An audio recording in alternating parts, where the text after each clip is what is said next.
भारत देशाला स्वातंत्र्य मिळालं, पण आपल्याला स्वातंत्र्य मिळालं का? अरे आमचं पाणी झालं, आमचा जंगल नाही, आता आमची जमीन पण घ्यायला निघालं ते. मी म्हणेन हा संघर्ष आपल्या सगळ्यांचा आहे, संपूर्ण जुन्नर तालुक्याचा आहे. समस्त जुन्नर तालुका सर्व समाज बांधव आज इथे आपल्या तालुक्याला वाचवायला इथे उभे राहिले. मी म्हणेन आपल्या तालुक्याची शान म्हणजे पश्चिम पट्टा आदिवासी भाग आपण ज्याला म्हणतो, पण हे लोक एक प्रकल्प करून आपल्या आदिवासींचा आपल्या जुन्नर तालुक्याचा गळा कापायला निघाले. आता त्यांना आपल्याला सोडायचं नाही, हा प्रकल्प आपल्याला होऊ द्यायचा नाही. मी म्हणेन आपण सगळ्या गोष्टी विसरून एक आपला तालुका वाचवण्यासाठी आपण इथे सगळ्यांनी एकत्र लढायचे.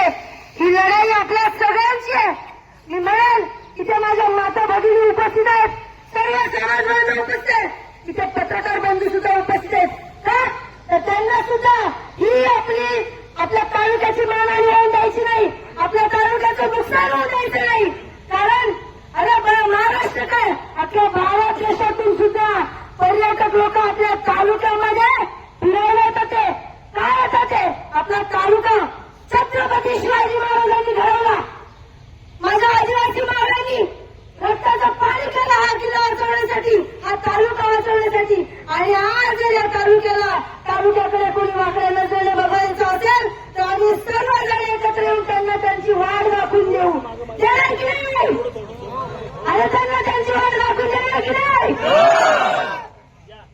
या तमाम माता भगिनींचं मी मनापासून आभार व्यक्त करते. कारण आज तुम्ही आहात म्हणून हा तालुका उभा आहे. तिथे आपल्या तालुक्याचे माझ्या आमदार आता बँके साहेब सुद्धा आपल्यासाठी इथे आले. मगाशी झालं की आपल्याला या माणसासाठी गाढवांनी लागली. अरे त्याला आपली माणसांची भाषा कळत नाही म्हणून गाढवांनी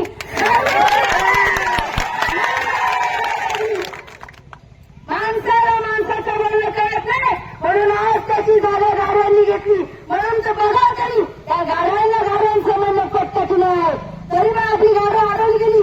पोलीस साहेब आमची विनंती आहे तुम्हाला, आमचं तुम्हाला आयुष्यभर सहकार्य, पण तुम्ही सुद्धा आम्हाला आमच्या संघर्षात सहकार्य केलं पाहिजे एवढीच आमची विनंती आहे.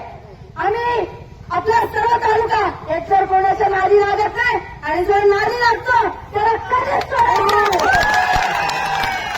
जाता जाता एकच मिळेल. ही वेळ आताची सुरुवात आहे, ही फक्त सुरुवात आहे. अजून लढाई जिंकायची बाकी आहे, सुनावणी रद्द बाकी आहे. जोपर्यंत सुनावणी रद्द होणार नाही तोपर्यंत आपण शांत बसायचं नाही.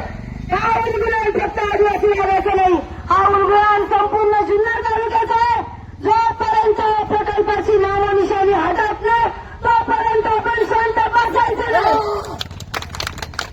मी सर्वांना विनंती करेल, तुम्ही शांततेत सगळ्यांनी ते आपल्या मोर्चाचं पोलिसांचं सहकार्य करून पालन करा. आपण शिस्तीला बोलत नाही. जर कोणी आमच्या शिस्तीत घुसलं तर आम्ही सुद्धा त्याला चांगलं मोडून काढू शकलो. हा आदिवासी माणसाचा वाद आहे आणि आदिवासी माणूस वादाचा पट्टा एवढं लक्षात ठेवावं. जाता तेवढाच मिळेल. स्वातंत्र्य मिळालं, स्वातंत्र्य टिकवता आलं पाहिजे आणि ते आपल्या हातात आहे. जय हिंद, जय महाराष्ट्र, जय शिवराय, जय भीम, जय आदिवासी.